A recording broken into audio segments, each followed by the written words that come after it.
नमस्कार दोस्तों। आज मैं बताने वाला हूँ श्री कृष्ण और सुदामा की कहानी सच्ची दोस्ती का एक ज्वलंत उदाहरण है। यह भगवान और उनके सबसे प्रिय भक्तों के बीच निस्वार्थ प्रेम के मधुर बंधन का वर्णन करने वाली एक सुंदर लीला है। जब श्री कृष्ण और बलराम जी बड़े हो गए तो परंपरा के अनुसार उन्हें मथुरा के राजमहल से गुरु संदीपनी के आश्रम में भेज दिया गया।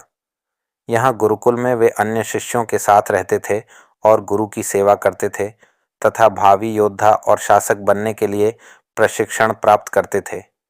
यहीं पर श्री कृष्ण की पहली बार सुदामा से मुलाकात हुई थी। श्री कृष्ण ने सुदामा से पूछा, क्या तुम मेरे मित्र बनोगे? वह आत्मा कितनी भाग्यशाली है जिसे स्वयं भगवान मित्रता के लिए कहते हैं। विनम्र सुदामा पहले तो झिझके क्योंकि उन्हें अपनी दीनता का गहरा एहसास हुआ। उन्होंने कहा, लेकिन मैं एक गरीब ब्राह्मण हूँ और आप एक राजा हैं, हम कभी दोस्त कैसे हो सकते हैं? दोस्त ज़रूरत के समय एक दूसरे की मदद करते हैं, लेकिन ऐसा कुछ नहीं है जो मैं आपको दे सकता हूँ। श्री कृष्ण ने कहा, बस मुझसे वादा करो कि चाहे कुछ भी हो जाए हम हमेशा दोस्त रहेंगे।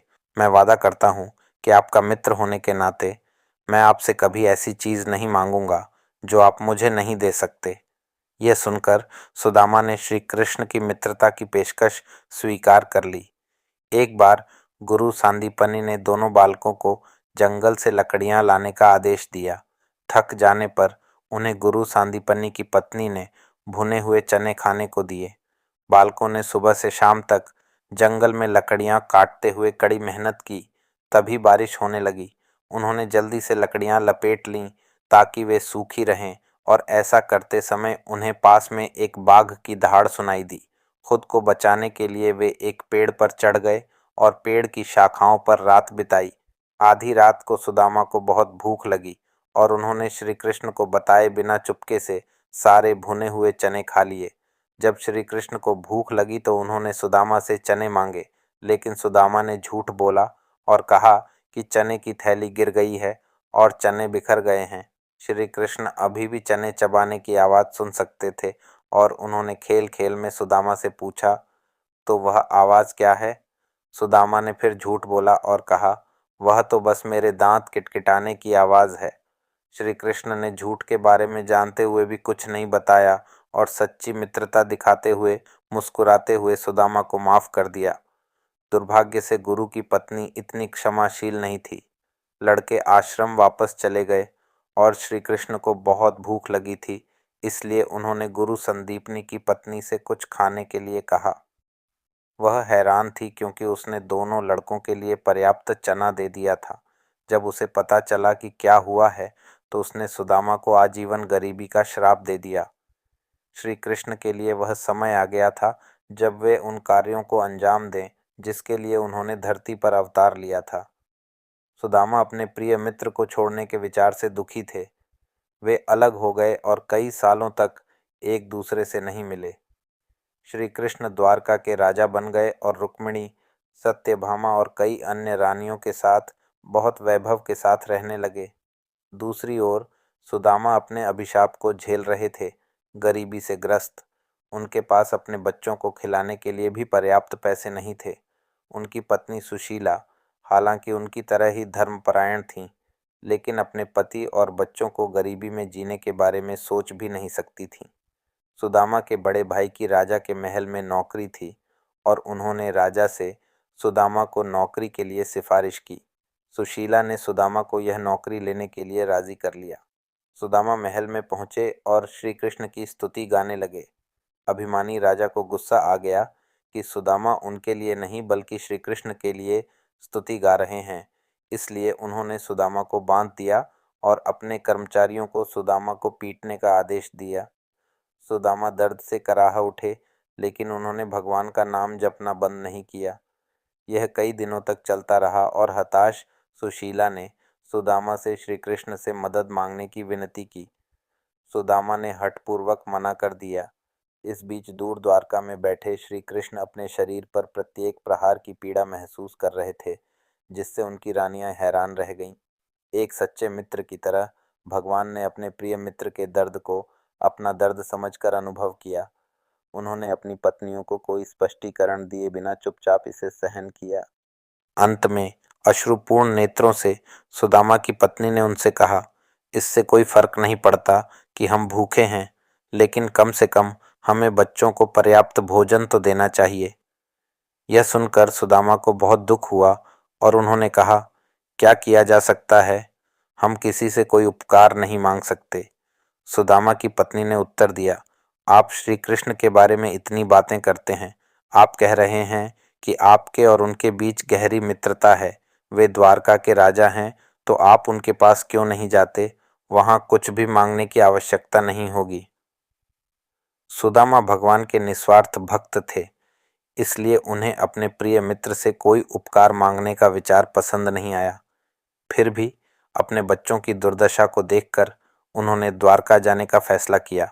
हालांकि वे अपने मित्र के पास खाली हाथ न जाने के लिए एक उपहार साथ ले जाना चाहते थे। सुदामा की पत्नी ने अपने पड़ोसी से छपटे चावल उधार ली। उसने भोजन को छेद वाले कपड़े में बांधा और सुदामा कपड़े की पोटली लेकर पैदल ही द्वारका के लिए निकल पड़े। द्वारका को देखकर सुदामा आश्चर्यचकित हो गए। पूरा शहर सोने से बना था और नागरिक बहुत समृद्ध थे। उन्होंने श्री कृष्ण के महल का रास्ता पूछा। अपने गृहनगर से द्वारका तक की यात्रा ने उन्हें एक भिक्षुक की तरह बना दिया था। फटे हुए कपड़े, धूप से झुलसी त्वचा और फटे धूल भरे पैर, रास्ते में नुकीले पत्थरों से खून बह रहा था। तुम यहाँ क्यों आए हो? महल के पहरेदार गरजे। सुदामा, जो अपनी थकान के बावजूद बेहद उत्साहित थे, ने उस अधिकारपूर्ण भाव से उत्तर दिया जो केवल एक मित्र ही दिखा सकता है। मैं कृष्ण से मिलना चाहता हूँ, वे मेरे सबसे प्रिय मित्र हैं। जाओ और उनसे कहो कि सुदामा तुमसे मिलने आए हैं। पहरेदार ने बेचारे सुदामा के फटे पुराने कपड़ों को देखकर मुस्कुराया और उनका मजाक उड़ाया। वह बेचारे सुदामा के चेहरे पर हंसा और कहा, यहाँ हर कोई द्वारिकाधीश श्री कृष्ण से मिलना चाहता है, आखिर वे राजा हैं। तुम एक भिक्षुक की तरह दिखने वाले राजा के मित्र कैसे हो सकते हो? सुदामा ने पूरे दिन महल के बाहर इंतजार किया, जब तक कि एक अन्य पहरेदार ने जाकर श्री कृष्ण को सुदामा के आगमन की सूचना नहीं दी। सुदामा का नाम सुनते ही श्री कृष्ण के रोम रोम में उल्लास भर गया। रानियों से लेकर महल के कर्मचारियों तक सभी ने आश्चर्य से देखा कि श्री कृष्ण नंगे पैर ही अपने मित्र से मिलने दौड़े, जो खुद भी नंगे पैर और चोटिल थे। श्री कृष्ण ने अपने दुर्बल मित्र को देखा और उसे गले लगा लिया तथा महल के अंदर ले गए। वे सुदामा की दीनता को देखकर अत्यंत दुखी हो गए। अपने प्रिय सखा सुदामा के निस्वार्थ प्रेम को देखकर, जिसने उनसे कभी कुछ नहीं मांगा, अत्यंत दुखी होकर भगवान ने जल के स्थान पर अपने आंसुओं से अपने मित्र के पैर धोए। 3 आनंदपूर्ण दिन बीत गए। श्री कृष्ण और सुदामा अपने बचपन की लीलाओं का वर्णन करते रहे।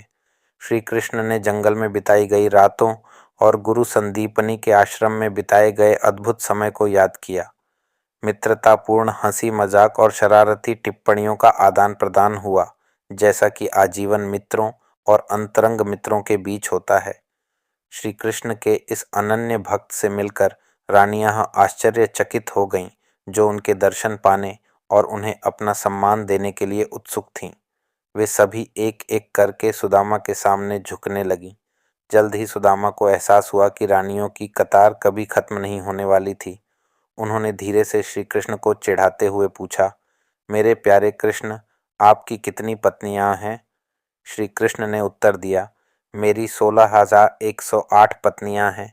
तब सुदामा ने कहा, ऐसी स्थिति में उन सभी से कहो कि वे जहाँ भी हों वहीं से अपना सम्मान दें।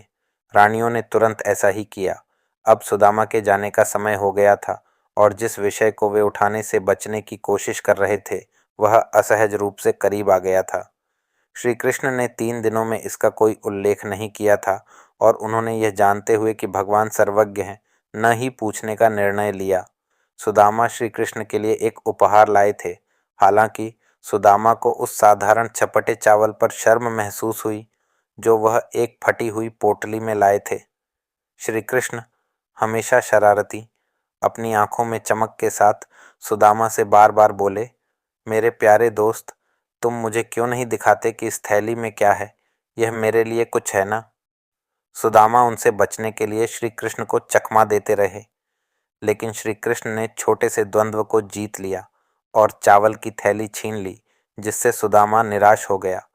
वह कैसे जानता था कि यद्यपि उसे आजीवन गरीबी का अभिशाप मिला था, अब उसके भाग्य को बदलने का समय आ गया था। जिसे भगवान संरक्षित करना चुनते हैं, उसे कुछ भी नष्ट नहीं कर सकता। बचपन में भगवान से चोरी करने से सुदामा के बुरे कर्म समाप्त हो गए थे। श्री कृष्ण ने शरारती ढंग से मुस्कुराते हुए प्रेम पूर्वक एक मुट्ठी भर स्वादहीन चावल अपने मुंह में डाला और बड़े चाव से खाया।